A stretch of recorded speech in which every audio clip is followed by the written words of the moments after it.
ओम चैतन्यविराजाय हठे सुधारकाय श्रीनाथ नाथाय गुरु सार्वभौमाय श्री देवेंद्राय ते नमो नमः। श्री देवेंद्रनाथांच्या लाडक्या साधकांनो, देवेंद्रनाथांच्या ह्या सगळ्या साधना आहेत, ह्या फक्त त्यांच्या साधका करता आहेत असं समजा. का तर देवेंद्रनाथांचा शिष्य झाल्यानंतर त्यांनी साधना सुरू कराव्यात हे देवेंद्रनाथांची इच्छा.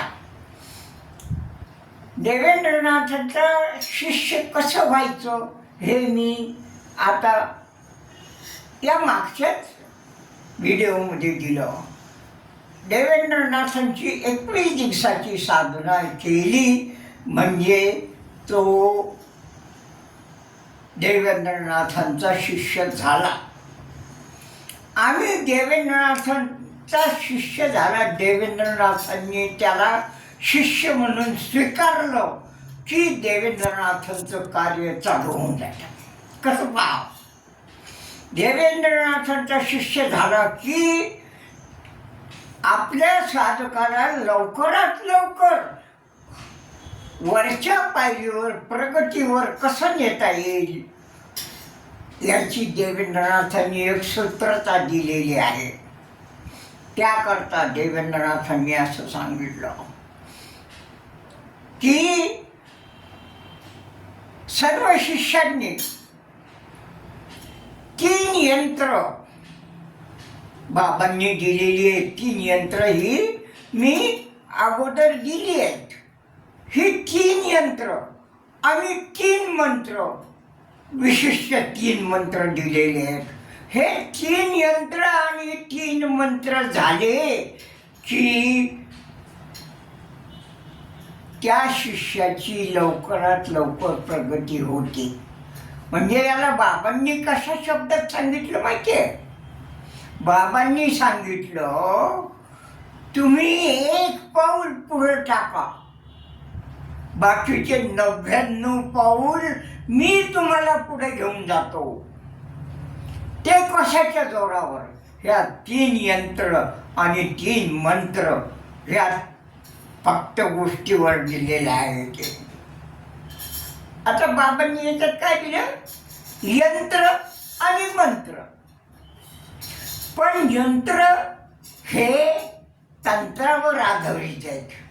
म्हणजे त्याची तिथी कोणती, त्याची शाई कोणती, कशावर लिहायचं यंत्र, कधी लिहायचं आणि कुठं बसून लिहायचं.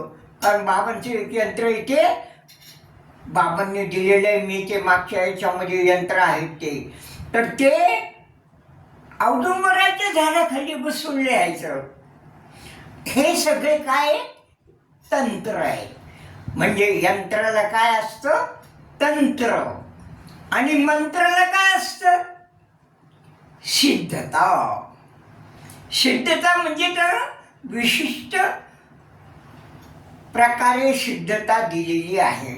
म्हणजे त्याचा जप कसा करायचा, त्याचे किती करायचा, कोणत्या दिवशी करायचा, कुणीकडं तोंड करून करायचा वगैरे, ह्या सगळे आहेत. तेही सगळे तंत्र शुद्ध परंतु मंत्र.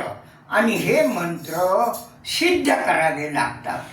म्हणजे मंत्राला सिद्धता लागते आणि यंत्राला तंत्र लागतं, आहे ना. तर आता मी तुम्हाला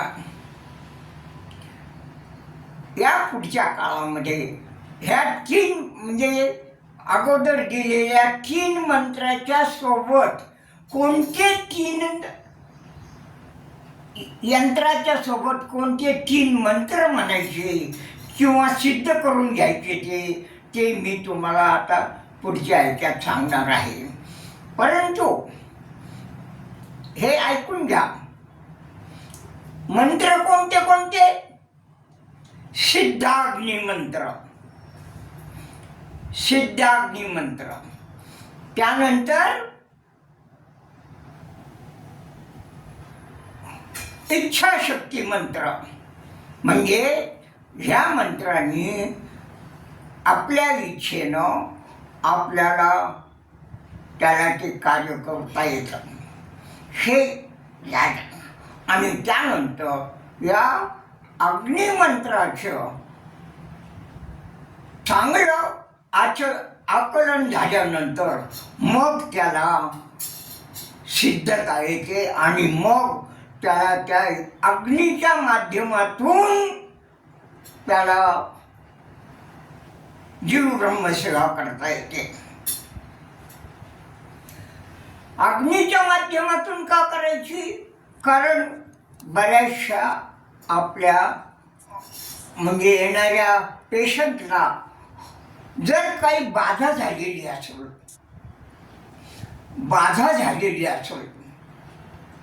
तर ही बाधा आपण जर त्याच्यावरती प्रयोग करू लागलो ती बाधेतून त्याला बाहेर काढण्याचा, तर त्याला ज्यांनी बाधा केलेली असते तो आपल्यावर ते मंत्र उपचार करतो, उलट मंत्र. तर ह्याच्याकरता मध्ये अग्नी ठेवावा आणि अग्नीच्या माध्यमातून मग त्याच्यावर उपचार करावा. आता हे अग्नीचं माध्यम एकतर हवनकुंड असावं, नाहीतर आपला ऐच्छिक अग्नी उभा करता आला पाहिजे.